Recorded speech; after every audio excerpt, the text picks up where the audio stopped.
Hi, I'm Keith McEvoy, CEO of Success That Works, founder of SuperCharge Academy, and I help leaders like you to become exceptional performers who achieve big and enjoy the magic of a fulfilled life every single day. So today we're going to look at one of the most important things that you as a leader are going to have to face, and you probably do face every single day, and that's adversity. And adversity is one of those things that it's not very nice. I don't think there's many people who leap out of bed every morning thinking, oh yeah, I can't wait to go and have an argument, or I can't wait to upset someone, or I can't wait to put my view across and someone else is going to be offended maybe by that or upset by it. It's just not us. As humans, we like to get on with people. It's how we're built. We're social creatures. But whether we like it or not, we are going to face adversity. And why do we face adversity? Well, simply because as humans, we all have our own view of the world. We all have different outlooks, and that's what makes living so vibrant and so wonderful. So for example, to me, the colour green, that is the most important colour. That is the best colour, right? You have your own favourite colour. Maybe it's blue. Bill's actually got a blue shirt on here, so obviously he's blue. But red is also very popular. And as a community, right, we could go and argue with each other, and maybe you don't like green. Maybe you don't even like the colour of my shirt or the way I'm looking at it. But the thing is that we need to be able to work with each other, and colour is a good example because there is really no right answer about what's the best colour. Well, it is green, but I'll let you have yours. But colours it's just one of those things where everyone's got their own opinion, and by me saying that I like green, I'm going to provoke a reaction with you. It might be a positive. You might like green too, or you might think green is just for losers. Anyone who likes green has, this type of personality. So, but they're the types of things that we face each and every day. And the horrible thing about adversity is the awkward feeling, the knot in the stomach. Adversity and the fear of getting up and having an argument with someone the following day is what keeps a lot of us awake at night. The tossing and turning, the looking at the clock, it's there 2:03 in the morning. And so, I just want to get a sleep. I want tomorrow over and done with. I'm just not looking forward to this potential argument I'm going to have. It's not a nice thing. The unfortunate thing about adversity is it's something that you absolutely are going to go through every single day, and you must get good at dealing with it. Because as a leader, it's really important that you don't shy away sometimes from having these or facing adversity and going through with it. The reason, and the more and the better of a leader you get, the more adversity you're going to face, unfortunately. And the thing is, you want to be a better leader. So you don't want to be the person at the bottom of the company the whole time. You actually want to move up and progress and get promoted, and to use your skills and your enthusiasm and your knowledge for bigger and better things, to make your company a better place, but also to make your community a better place. Because the more skills and the more you get involved and the more people you know, the bigger and better efforts you're going to be able to do to improve the lives of your community, and in doing so, your family and your friends and everything. So you want to be more out there.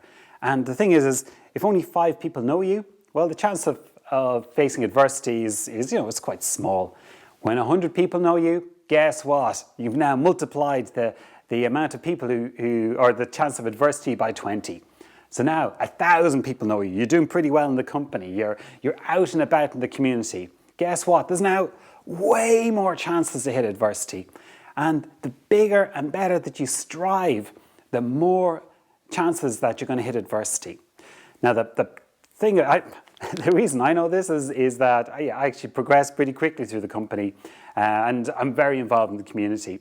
And I hate having arguments and just upsetting people. I find that horrible. And what I used to do is I found myself holding back a little bit, because I think, well, hang on a second, if I say this, that might upset this person over here because they have a view on that's different to mine. So for example, on leadership, I very much believe that it's all about empowering people. It's about getting the most out of your team. It's about actually letting people fail, letting people make the mistakes, letting people figure out for themselves, give them the freedom to go and explore. And when things happen to go wrong, that's just normal. That's just part of life, yeah? Everyone learns from it, and everyone grows and you move forward. Well, I don't need to tell you, there are lots of people with very different views on leadership and how to run teams. There's a lot of people who you give them a command, you tell them to do this, and then that happens. So your employees should be told X, Y, and Z. You should appraise them X, Y, and Z 3 times a year. You don't let them do this, you don't let them do that, and very controlling. Well, I hate that. So you can imagine me every time we're in the meeting and someone throws an idea out that it's very controlling. Hand up, out there, and I know I'm going to have a reaction because I put my view forward. And that's not to say that their view is wrong or my view is right. It's that I have a different perspective. And I know that if I want my perspective to be heard, and I want workplaces to be more encompassing and more fulfilling for everyone who lives there, I have got to face this adversity every single time, and I've got to get over my hang-up. So what I was doing was, I was shying away sometimes from expressing my perspective, and I was holding back for fear of, just someone mightn't like what I had to say, or I might get upset by it, or some quite close work colleagues would be offended, and I didn't like to leave them upset in front of our boss.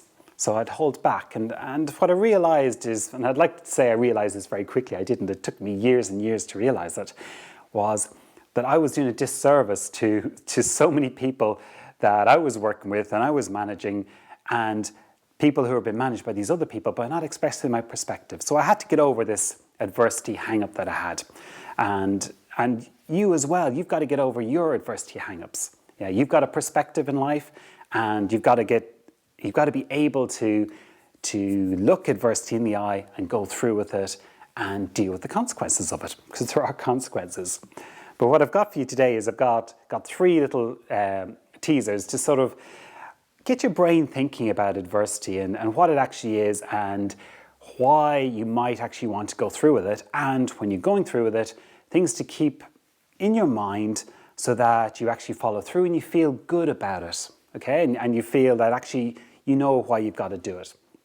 And the first C, again, I tried to come up with 3 C's this time. I think I had 3 A's, about 4 P's. We now have the 3 C's. So the first C is context. And I'm going to ask you a question, okay?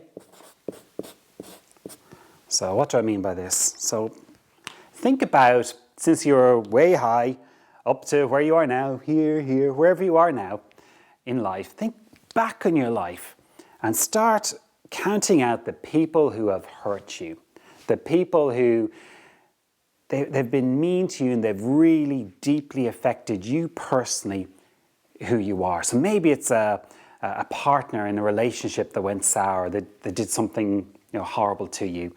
Maybe it was a boss who undermined you and took your self-confidence out of you. Maybe it was a friend who you're relying on, and all of a sudden behind your back they did something absolutely mean. The really horrible things in life. Just go back and these type of people, they should be instantly popping into your mind, bang, bang. And when I go back through my life, I'll be honest, I can come up with 5 people who have affected me personally in not so good way, and they affected my personality, they affected my confidence. They did things that, looking back, they weren't good for me. They weren't nice.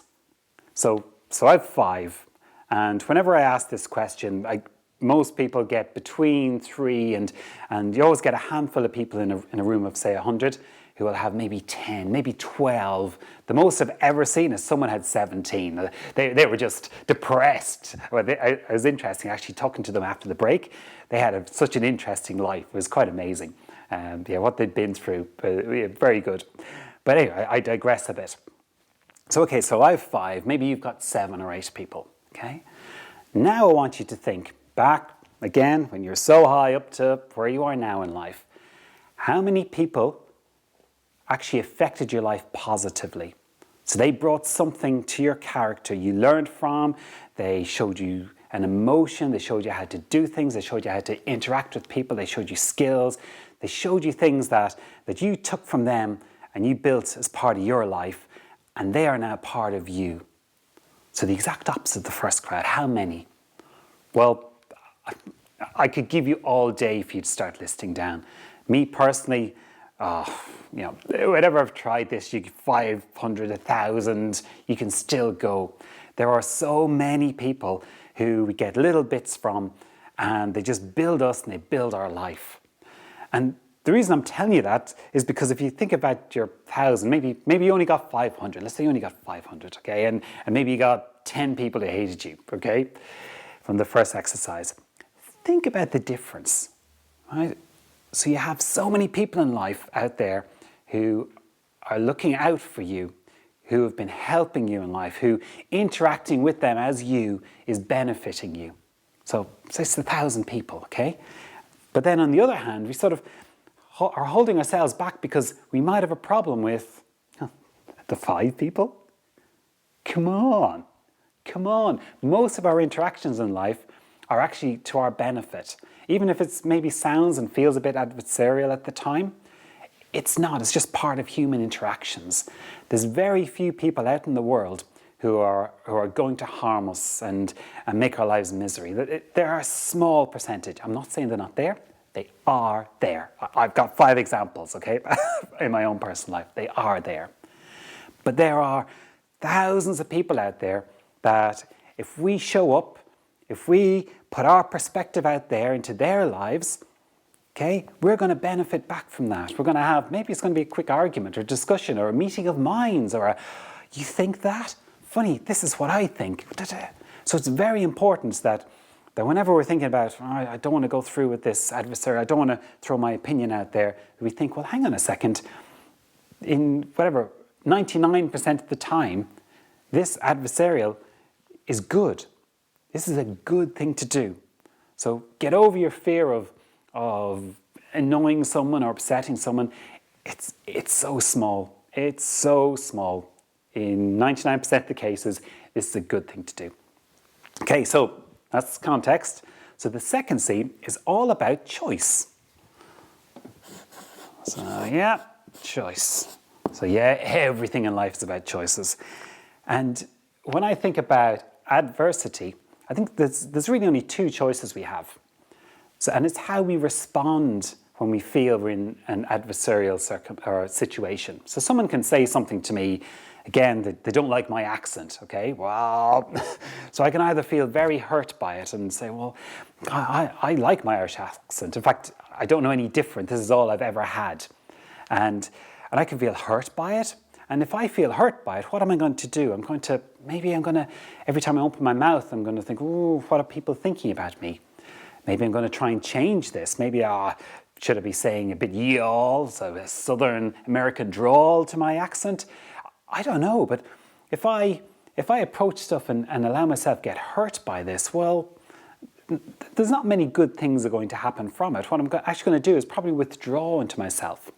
And if I decide to do that, well then, what type of leader am I going to be? So if I am trying to grow my influence and try and better the lives of as many people as I can and improve our communities, and if you're trying to do that too, what would you be like if you suddenly decided, well, you know what, I'm not going to get out there anymore because of, I don't know, maybe someone doesn't like your hairstyle, maybe someone doesn't like the way you speak, maybe someone doesn't like the friends you hang around with. So because of that, are you actually going to stop progressing? Are you going to stop going out there in the world? Are you going to stop trying to spread your message? Are you going to stop trying to help people with the advice that you've got in your brain to go and improve their lives? Are you going to stop sort of making the people you work with, their work lives better? I hope not. And that's what can happen if you listen to comments that come back to you and you think, oh, I'm hurt by them. So if you're not going to be hurt by it, what can you choose? Well, what I choose is something that I call curious humor. So someone says to me, again, Irish accent, and I go, well, okay, so what type of accent do you want? And I'm crap at accents. I'm really bad at accents, but I'll try and put it on, whatever accent they want. And it just diffuses the whole situation, and it's just funny. And the other thing as well is sometimes you get online comments as well that are, people sit there behind their computer screens and they type whatever they want. But again, you just look at it in a humorous way. I wonder why they did that. Right back. That was very cool. I like the way you said whatever it was about my personality in such a nice way or such an unusual way. can I quote you on it? And a lot of this gets diffused, or people just get embarrassed. But don't take it hurtfully. Just be curious and humorous about it. A lot of the adversity that we hit is by people who actually don't know who you are internally. People don't know exactly what makes you and how you think every day and what's going on up here. They're just making assumptions. Only you know what's going on there. So don't take it personally that someone who knows a fraction of what you're about makes a comment about you. They don't know the full picture. Only you know that. And your best friends and the people who love you, they know that even more. And they are, I guarantee, very supportive of you for who you exactly are right this second. And if you don't believe me, go and ask your friends, first of all. They'll look at you as if you've got two heads, guaranteed. The other interesting thing is if you ever look at, say, TripAdvisor or Amazon and just have a look at the ratings, you will always see a pile of 4s and 5s. That's probably 80, 90, probably 95% of people who put comments. And it's right across all commenting systems and feedback. You always have 85, 90, 95% are 4s and 5s. So very positive stuff. And you always have, always between 5 and 15% of this was terrible, absolutely terrible. And that's just the way humans are. Mother Teresa, she had haters, people who didn't like her. Nelson Mandela, he had millions of people who thought he was the devil, never mind someone who actually sort of brought peace and everything to the world. So don't worry about it. Just it's funny. It's funny how people can come up with completely polar opposite views of the same thing. Just be curiously humorous about it. Okay, so the last one is commit. Now, so this is probably the most important thing that I'd like you to get out of this short little video about adversity, is that, and I spoke about it a few times, but you as a person, right, in your brain, you have got these aspirations for your family, you've got these aspirations for how you work, and you've got aspirations for society and aspirations for the community. So you've got all that going on. You want to be a better person, you want to be a better husband or wife, you want to be a better friend, you want to be a better leader, a better manager, you want to have a nicer work environment, you want all these good things in the world, yeah? Well, here's the rub. If you don't, and if you don't go and get your voice and your perspective on the world out in front of other people, guess what? None of that will happen. Absolutely none of it will happen.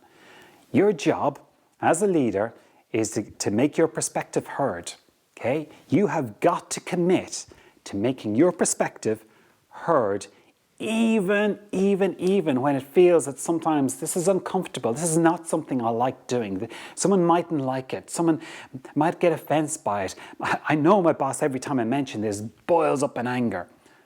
But if you believe it, if you really believe it and you're committed to it, then you owe it to yourself to make your perspective heard every time. And this isn't about being nasty. This is about your view of the world in amongst everyone else's views of the world, and just making sure it's heard. Right? Within the range of opinions out there, it might be that people decide that your opinion is valid and everything, but actually they're going to do something else. That's fine. But you gotta get your perspective out there and your view of the world and your view of how things should be out there, and keep it out there. And if you really believe in it, you will express your perspective again. You'll be well committed to getting it out there.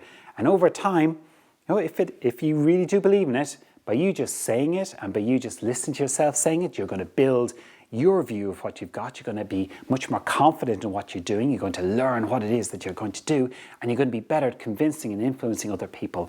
And over time, as your influence builds, your perspective and how you view the world, funny enough, it's going to come through. But only if you commit to actually following through with it, even when it's uncomfortable. So that's it. That's the 3 C's of adversity. So again, context. Remember the 1% versus the 99%? Hint, go after them. Yeah? Keep them in your mind. They're the ones who you want to be looking after. The choice, again, hurt. Oh, I didn't like him. I'm not going to do that again. Or the, Wonder why they had that. That was a bit of fun. Guess what he said about me? How rude is that? That's cool. I never knew someone could use so much bad language in just one paragraph. Yeah, and commit. Right? It's you. People want to hear from you. Right? Let them hear you. Right. So until next time. So enjoy a very fulfilling life and go get out there and achieve.